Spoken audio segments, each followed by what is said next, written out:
စာအုံးစီဈေးတွေရုတ်တရက်ပြုတ်ကျသွားတာကြောင့်ဝယ်ရောင်းတွေပိုက်ဘောမိသွားပြီးပြီးခဲ့တဲ့ရက်ပိုင်းကတပိတ်တာကျပ်19000အထိရောက်ရှိခဲ့ရာကနေအခုကျပ်1000ခွဲအောက်ရောက်ရှိသွားတယ်လို့သိရှိရပါတယ်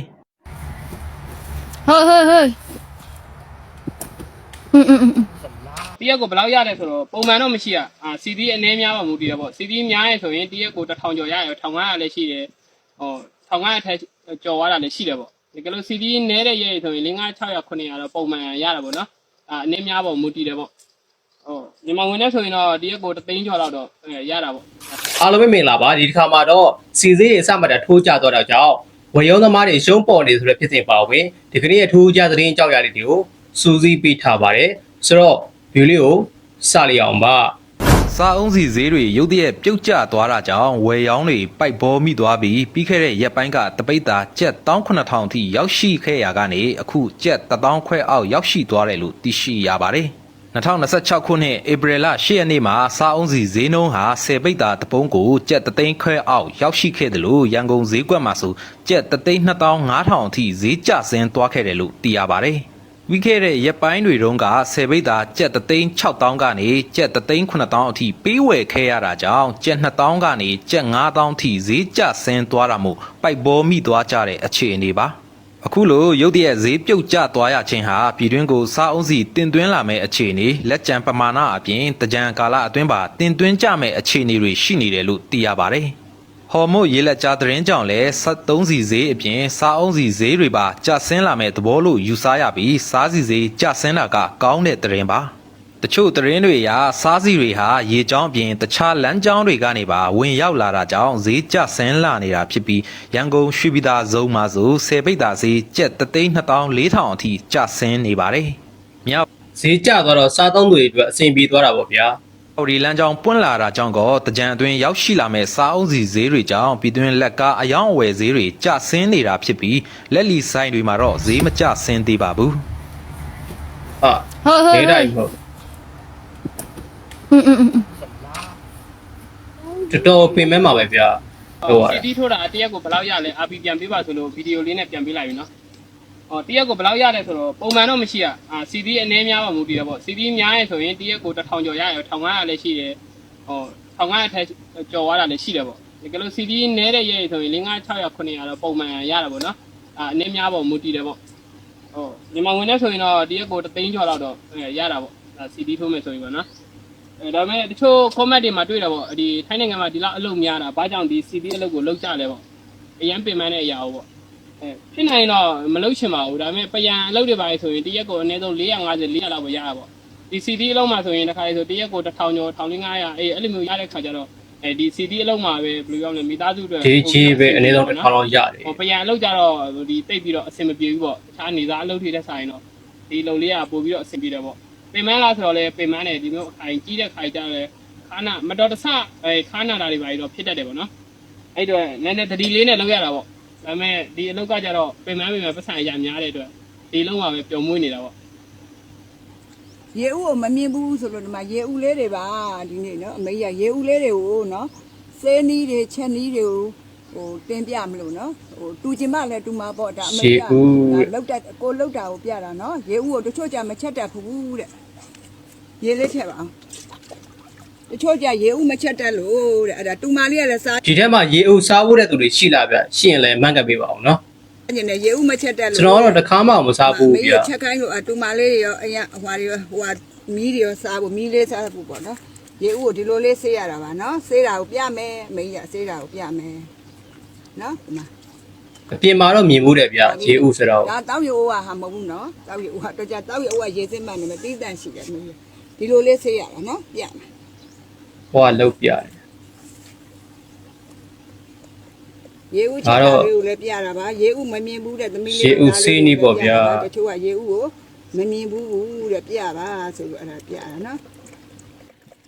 ဒီမှာဒီလိုလေးဆေးရတယ်ဟောဒီမှာကြည့်ဟောအောက်မှာဒီမှာအောက်မှာအနေတွေမှာမြင်လားဒီမှာမဲမဲကြီးတွေလေအဲ့ဒါတွေကိုတုံးရမယ်ရေးပေးပါအဲ့ဒါလေးကိုတုံးရမယ်ရေဦးကရေလဲကုန်နေနောက်ပြီးတော့သဲတက်မှာမသေးတဲ့သဲကြိုက်အဲ့ဒါ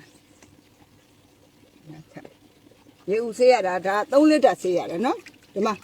ရေမဲတွေထွက်လာတွေ့လားဒီမှာဒီလိုမဲတွေခဲတွေအဲ့မဲတွေအဲ့ဒါတွေကမကောင်းတာရေဦးဆေးနီးလေးတို့ရေဦးကြော်နီးလေးတို့တင်းပြမလို့နော်မလောက်တတ်တဲ့လူတွေအဲ့လိုလေးတွေလှုပ်စားမိတို့ကြိုက်လဲကြိုက်တယ်လှုပ်လဲစားတယ်နော်ရေဦးလေးတွေဒီလို ကျွန်တော်တို့ဘက်မှာတော့ဒါကိုစားလို့မရဘူးပဲထင်ကြတာဗျာ အဲ့လိုလေးဆေးရပါတယ်ရှင်နော်ရေဦးချက်တဲ့လူတွေရေဦးမချက်တိုင်အဲ့ဒါလေးတွေကြည့်ပြီးချက်ပါဘေးလည်းမလေးလွန်းတော့ဘူးလေဒီတိုင်းဆေးနေရေဦးကလွန်းဟွာပြစ်တာပေါ့နော်အကုန်လုံး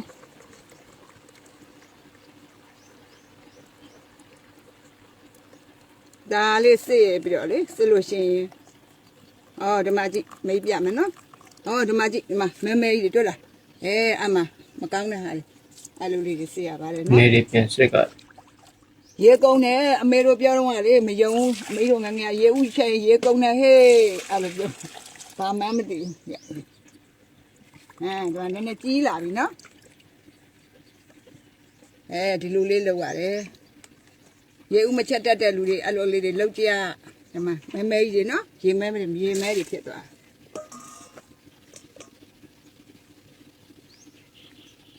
ဒီလိုလေးတွေစေးရပါတယ် ဒီလိုမျိုးဖတ်ဖတ်တွေကိုကန်နေထဲမှာတော့တွေးရလေရှိတယ်ဗျာကျွန်တော်စိတ်တင်ဒါကိုရေညှိလို့ပဲထင်ကြတာဗျာ တဲ့တယ်နော်ကိုလည်းကြိုက်တယ် အရင်ကဆိုစားလို့ရမှန်းတော့မသိဘူးအခုမှသိရတာပေါ့နော် ရှိတော့နော်ဒီရေဦးလေးတွေကတန့်တယ်လိတ်ပြီးတော့ဒီလိုလေးနည်းနည်းလေးပဲရှိတော့တယ်နော်ဒီလိုလေးလှုပ်လိုက်တော့အဲ့လိုနည်းနည်းလေးပဲရှိတော့အဲ့လေးစေးရကြောက်နောက်တရေဆိုရသွားပြီလေ4ရေလောက်စေးလိုက်ရနော်နည်းနည်းလေးပြင်ကျင်းရအောင်ခဲတွေပါမှာဆိုတော့ ဖုံနေသေးတွေပါမှာဆိုလို့ ကြီးသွားပြီဒီကရေလေးကလည်းကြီးသွားပြီရေဦးလေးတွေကိုအဲ့လိုလေးချက်စားကြကောင်းတယ်မကြီးနည်းနည်းကြီးသွားပြီနည်းနည်းလေးထည့်လိုက်ပါဦးရေပေါ်လေးစေးရေပေါ်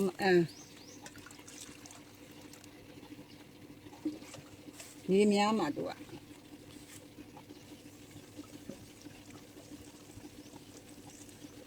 ရေဦးမချက်တတ်ကြဘူးရေဦးမကင်တတ်ဘူးဆိုတဲ့လူတွေဒါလေးတွေကိုကြည့်ထားဒီလိုလေးချက်ထားခြင်းလဲတူချင်းမတူမှာပေါ့နော်လှုပ်တာကင်တာလဲတူချင်းမတူမှာဒါလေးတွေအမေကြီးတို့ကဒီလိုလေးတွေချက်စားတာကိုပြတာပါလို့နော်မဒါလေးတွေရှိသေးတယ်နော်နောက်တည်းရတော့လုံးဒီလေးနည်းနည်းဒီထက်ထည့်ပါပြပြအောင်နောက်တည်းရတော့တကြခဲတွေတဲတွေပါမှာ ဟောရေဦးစင်းနီးအစင်ဆဲပေါ့ဗျာ ကြီးသွားပြီနော်အဲ့လိုလေးတွေပါဒီတည်းဆိုရသွားပြီ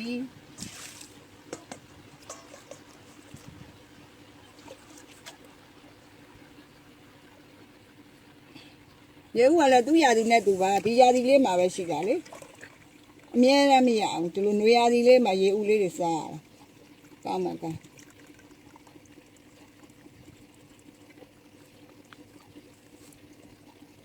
တိတ်မရှိတော့ဘူးနော်ပြီးပြီပြီးအမေကြီးကဘယ်လိုလုပ်မလဲလို့ဆိုတော့ရေဦးလေးတွေကိုပြုတ်မှာပါနော်ပြုတ်ပြီးတော့မှကြော်မှာဒီမှာရေလက်တန့်သွားပြီနော်မီးရလည်းပြည့်နေတော့အောက်မှာပဲချက်နေရတယ်မီးတွေလည်းပြက်လိုက်ထားမှလွန်ရောဒီမှာဒါလေးကိုပြုတ်တော့မယ်ဒီအိုးထဲမှာထည့်ပြီးတော့နော်ရေလုံးဝမထည့်နဲ့နော်ရေထည့်မပြုတ်နဲ့သူကသူအရေတွေထွက်လာဟုတ်ပြီရပြီခုနပြုတ်ထားတဲ့ရေဦးလေးကိုကြော်ရမယ်နော်ရေဦးကြော်မယ်ရေဦးကြော်နေ ရေဦးလေးကြော်ပြီစီလေးထည့်မယ်ကျွန်တော်မုံလေးနည်းနည်းထည့်မယ်နော်ခုနရေဦးကိုပြုတ်ထားတာလေရေဦးပြုတ်လို့ရှိရင်လေဘာမှလည်းမထည့်နဲ့ရေလည်းမထည့်နဲ့ရေတစ်စက်မှမထည့်နဲ့ဘာမှလည်းမထည့်နဲ့အဲ့တိုင်းလေးပဲပြုတ်ထားဘာလို့ဆိုအဲ့လိုပြုတ်လို့ရှိရင်ကြော်ရင်ခဏလေးကြော်ရတယ်လေနောက်ပြီးတော့ဟိုဟာဘိုက်တွေပါလည်းမနာဘူးလေရေဦးကဒီမှာတကယ်လို့ ကျက်သွန်ပြူထားမိသားလေးချင်းကျက်သွန် ရေဦးတွေပါတွေ့ခဲ့ရင်ကြော်စားကြည့်ကြပါဗျာ ဒီလာတာနဲ့ပဲဒီမီးလေးနဲ့ပဲချက်လိုက်တော့တယ် တော်သေးရဲ့မီးလာလို့ မင်းကျက်ကမီးလေးကို နည်းနည်းပြတ်တဲ့မျိုးလေးနဲ့ ကြကြနနပဲ ဒီတော့စီတက်တယ်ရင်းချက်တဲ့ ဟောဟောရှေ့ပလန်နဲ့ကြော်ပြမှာ ရင်းချက်တဲ့မျိုးလေးစီတက်ပြီးတော့မှရေဦးလေးတွေလေရင်းချက်တဲ့မျိုးလေးကိုရွတ်မွေးနေအောင်စီတက်လိုက်ဒီရရေဦးလေးတွေကိုခုနကတော့ကလေရေဦးပြုတ်ပြီးသားလေးတော့အမေကြီးကဒီလိုလေးစစ်ထားစကားလေးနဲ့နော်ရေလေး6တော့အောင်စစ်တာပေါ့ကွယ်အရေ6တော့အဲ့လိုစကားလေးနဲ့ဒီလိုလေးစစ်လိုက်တာစစ်ပြီးတော့မှထည့်ပြီနော် ဒီဘွားဒီမှာကြွကြော်တွေပါလေဝဲပါတယ်တဲ့ ထည့်ကြတာပေါ့အဲ့ကြမှာနှမို့ဆိုရေလေးနဲ့တအားပဲဟိုညက်ခဏလေးမကြအမြအကြာ ဒါကျွန်တော်ကခမ်းမဲ့ကြော်ညာပေးတာပါ အဲ့ဒါပေါ့အဲ့လိုလေးကြောနေကြတဲ့မျိုးလေးနဲ့ ပုံစံကြည့်ရတော့စားကောက်မဲ့ပုံပဲဗျ ကြော်တာချင်းလဲတူချင်းမတူမှာပေါ့နော်ကိုကြော်တာလေးကိုတော့မြက်ပြန်ပြီးတော့မျှဝေပေးတာလားလို့ ချင်းနေစစ်တုံး အဲ့လိုလောက်ထားကြဖို့ပေါ့နော်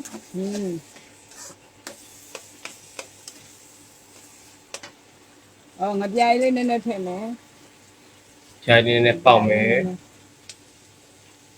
နီးစက်ရမိတ်ဆွေတွေကတော့လှုပ်စားကြည့်ကြပါဗျာ အငံကြောက်တယ်နော်အငံကြောက်တယ်နည်းနည်းပဲထည့်အပြားလေးနည်းနည်းစားလေးကနည်းနည်းထုံမုံလေးထည့်မယ်စားကန်ဒီကြောက်ရကလေးတွေအုံမကြောက်ကအများကြီးမအုံနဲ့နော်ကြောက်ရအများကြီးအုံလို့ရှင်ခါတယ်အဲ့လိုလေးကြောစားကြပါလို့နော်မရိယာမြစ်တာလေးနဲ့မျှဝေပေးတာဆက်ထားခြင်းနဲ့တူချင်းမတူမှာပေါ့နော်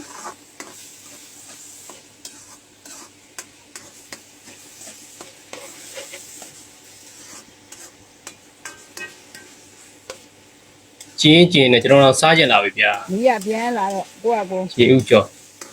မီးလေးနဲ့ပဲချက်လိုက်တယ်မမို့ဆိုအောက်မှာဆင်းကြရတော့နေရပူပေါ့နော်ရှယ်ပဲ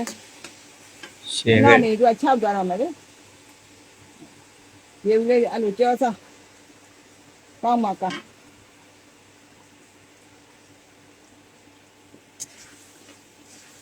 နာနေလို့ရှိရင်နော်အဟွာလေး6ရက်ကလေးထက်အုပ်လိုက်မွေးနေရောပဲနော်မွေးပြီးတော့စက်ရင်လည်းတအားကောင်းတယ်အဲ့လိုပြုတ်ပြီးမှလည်းကြောပြုတ်လို့ရှိရင်ဘာရေးမှလည်းမထည့်နဲ့ဘာမှလည်းမထည့်နဲ့ပြီးတော့မှဂျင်းချက်ကမျိုးလေးစီစအမေးလုံနေကပေါ့နော်စီစပြီးတော့ရှောက်ရက်ကလေးတွေထည့်မယ်ရှောက်ရက်ကလေးတွေဒီမှာအမေကြီးတော့ဒီလိုဒီတိုင်းလေးပဲထည့်တယ်ဟိုတဲတဲလေးတွေထည့်ရင်မကြိုက်တဲ့လူကမကြိုက်ဘူးအဲ့လိုလေးထည့်တာပေါ့နော်ရှောက်ရက်ကလေးတွေအုပ်မွေးတာရှောက်ရက်ကလေးကလည်းမွေးတယ်အများကြီးကြရင်လည်းသူကဟိုဖားတယ်လေနော်ရှောက်ရက်ကိုအများကြီးမထည့်ကြမွေးနေရောပဲဒီနေ့လည်းသမင်းစားကောင်းမယ်ဘာထက်တယ်မှလည်းဘူးညိုဟင်းညိုနဲ့ရေဦးလေးနဲ့ရေဦးကရာတော့စားတာပဲမွေးနေတယ်ရပြီဒီမှာရပြီနော်ခဏလေးရခုနပြုတ်ထားလို့ရေဦးကကြက်ပြီးသားလေးပေါ့နော်ခဏလေးရနော်ဆောက်ရခင်းကျဲပဲဒီကအဲ့လိုလေးချက်စားကြပါလို့မေးရမျှဝေပေးတာပါ ဟုတ်ကဲ့ပါတတိနဲ့လူစပွန်ဆာတဲ့အကြောင်းအရာလေးတွေကိုနေ့စဉ်ပုံမှာတင်ဆက်ပေးမှာဖြစ်လို့ကျွန်တော် channel လေးကိုလည်း like စကွန်နှိမ့်ထားပါတယ်ဒီဘုန်းနဲ့ပတ်သက်ပြီးတော့မိတ်ဆွေတို့ရဲ့ထင်မြင်ဆက်ချက်လေးတွေကိုလည်းအောက် comment မှာရေးပေးတော့ခဲ့ပါဦးမြတ်